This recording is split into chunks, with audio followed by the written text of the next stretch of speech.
basically what we do in the club is that we are a community of professionals, senior business leaders, and what we're doing is that we're finding the best deals and we're investing in them. And we're also providing financial education on the go. So we are not going blindly into what you do not understand. And so if you want to find out more about us, hit us up on w.themoneywithclub.com. But these sessions are just basically education sessions where we talk about what's happening in the news and then connect it to your finances, what you should be doing per time. And I dare say that there's been so much in the news these days. And so for us, it's more about highlighting because a lot of times people assess the investment. They would consider if they have money for it, but they don't actually consider the environment in which these investments are being situated and if the environment is good for it. And how do we know what's happening in the environment? It's by keeping track of the news. And so that's why these sessions are set up so that you are aware of what's happening, so that your positioning is more intentional. Now, if you're joining us for the very, very, very, very first time, would like to get to know you. So please just state your name, where you're reaching out to us from, and just keep in touch, right? Yeah, that's it. So let's get right with it, right? So what we do, I forgot to mention for those that are just watching it for the first time, is that we cover global, then we cover African, then we cover Nigerian news, right? So on the global scale today, we have two interesting things. First thing I want to focus on really is on Egypt, right, and the UAE. Now, what has happened? I don't know if you saw it in the news, like a few months ago, I think in February, the deal was announced where um, Egypt sold a massive portion of land, like a region, to the UAE, and the plan is for the UAE to develop that region, and it sold it for a massive amount of money. I think it was $50 billion. Now, the plan was that it would be paid in tranches. One, part of the package also was that the UAE would write off some of their deposits in the Egyptian central bank, right? And in exchange for that, the UAE is going to own that area of land and they're going to develop it. Now, from a from a an ownership perspective, might be like, oh my goodness, why would you sell your country? Because technically that's another country in your country because it's not yours anymore. But it's I mean, you use what you had to get what you want, right? I guess. And the Egyptians are happy with it. They went through a really bad time with their exchange rate. They went through a really bad time with their economy, and this is them finding that their feet back, right? And so what happened in the past week was that this first tranche had gone out. I think it was 10 billion, and second tranche of 14 billion was released. And guess what is going to happen? It's going to affect their currency. It's going to affect their ability to attract other investors, right? And hopefully, if the leadership in place is able to manage it well, it could just be the beginning of financial prosperity for the country. So we wish them well, and we hope that they manage it well. Now, the next news coming out of the global space is that Bill Gates' ex-wife is leaving the foundation. Now, if you have ever looked at anything around foundations and charity, you know that the Bill Gates Foundation is massive. They are wherever they are, but for example, funding research for malaria in Nigeria, they do so many impactful things, and she's pulling out to do something that's focused on women and gender, which I think is quite amazing. And we look forward to what's going to come out of that, because definitely from the impact that they've had, and she had been driving that for a while, from the impact that they've had in the Bill Gates Foundation previously, we expect that this to be amazing. Big ups to them.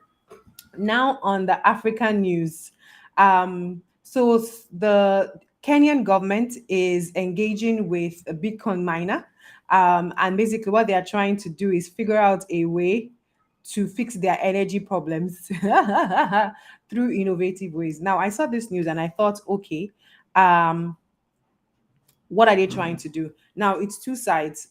I totally respect the fact that inflation as we have it right now, that is so bad, is going to be solved by either one, global world peace, because if you look at it objectively, from COVID, we went into back to back wars, announcements of wars, and it just kept triggering stuff. And normal logistics paths have been disrupted. Normal production in some areas have also been disrupted. So Peace is a major thing for prosperity, for global prosperity.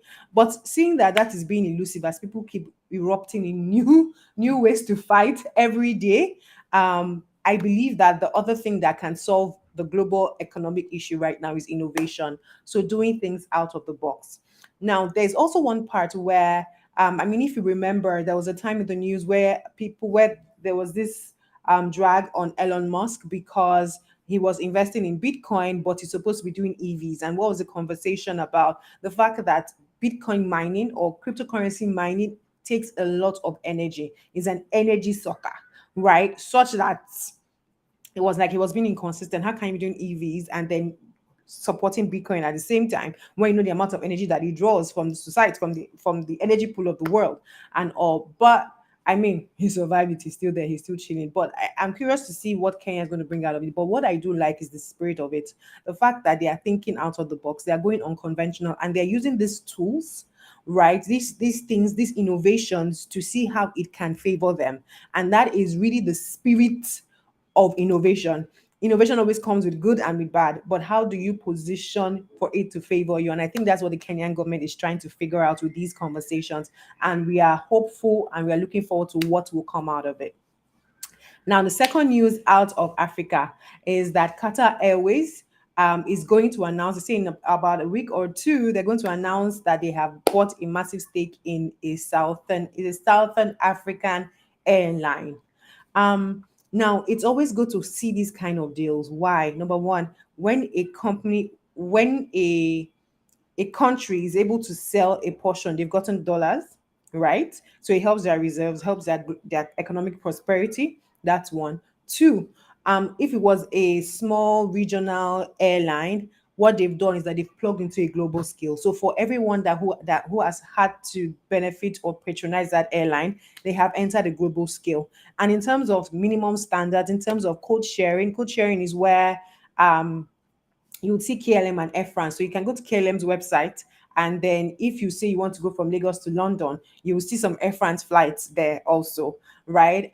That's the code sharing thing, right? Or if you want to go to America using Delta, you probably see some KLM flights there, if I remember clearly, that they are part of the same code share. So what have you done? You have plugged into the global space. Why is that important? Because the world is a global village. The more people can move around as quickly as possible, the more money moves. And that is one thing that COVID did or the pandemic did.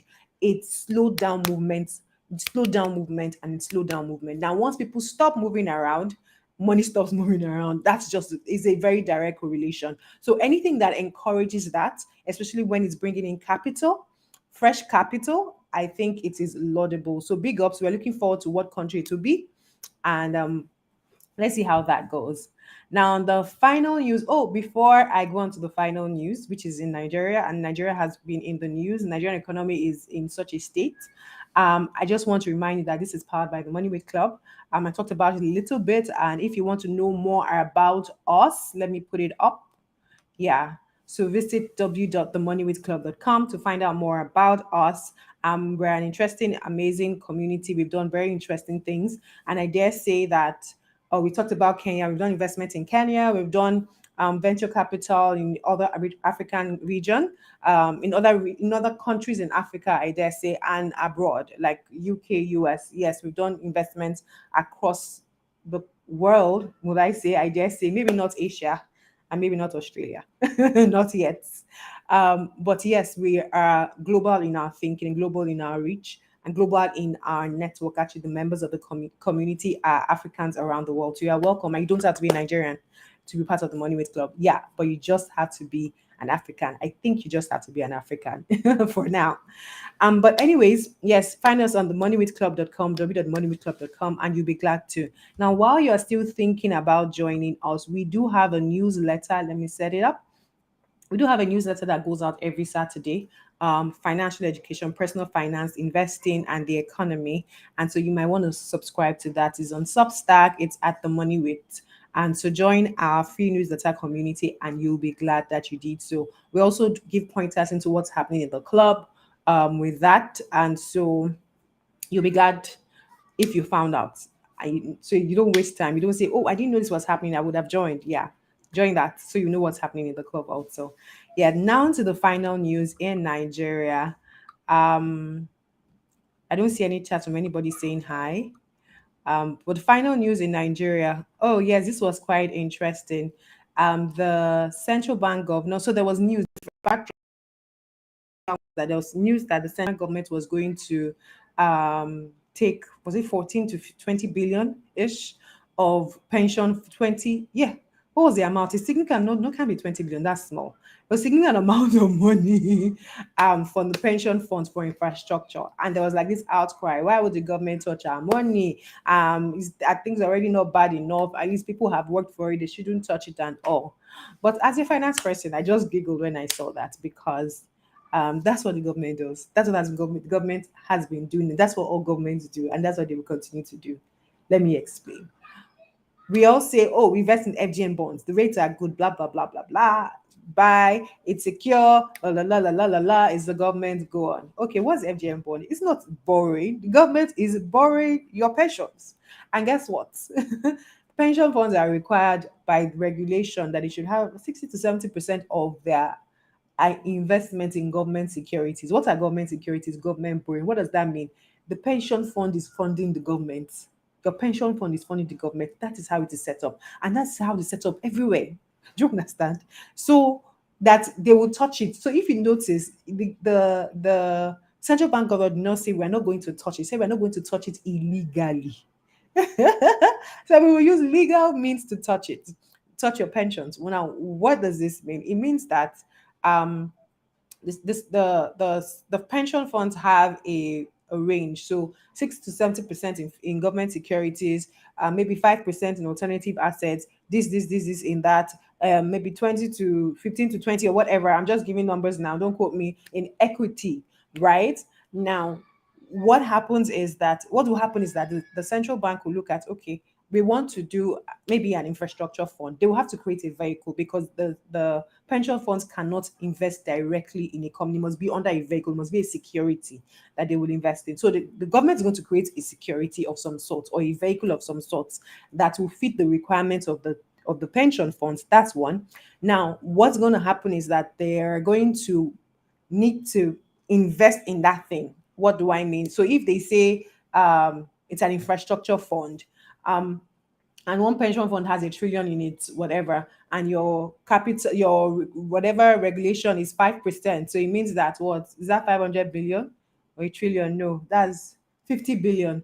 5% of 1 trillion should be 50 billion, I presume, right? So 50 billion, your 50 billion is going to go into that straight up. Now, what is the impact? One, the fact is, when pension funds are involved, they usually get trustees to that project. What does the trustee do? The trustee checks that what you said you were going to use that thing for is what you're using it for. Because they must be sure that if you say that if funds are going to go into this, the money must come back out, because they have a fiduciary duty to everyone that is contributing to them. And I dare say, in all the craziness and distrust in Nigeria, pension funds are still the ones that are still, to a very large extent, doing what they should do. So there'll be a trustee to that vehicle, whatever it is, ensuring that if they say they're going to put it in this and money is going to come out by this, it is going to happen that way. If the money is going to be coming out from the central bank or from the federal government, then there will be an ISPO. That is an irrevocable standing payment order, meaning that before any money goes anywhere, it must go back. The money that's supposed to go to the pensions will go to them. Those are the kind of things that they would structure to make sure that it is watertight, but that the government cannot touch your pensions. You are just, nah, don't waste your time on that. It is bound to happen. I hope you've learned something new today. And then finally, Nigerian inflation.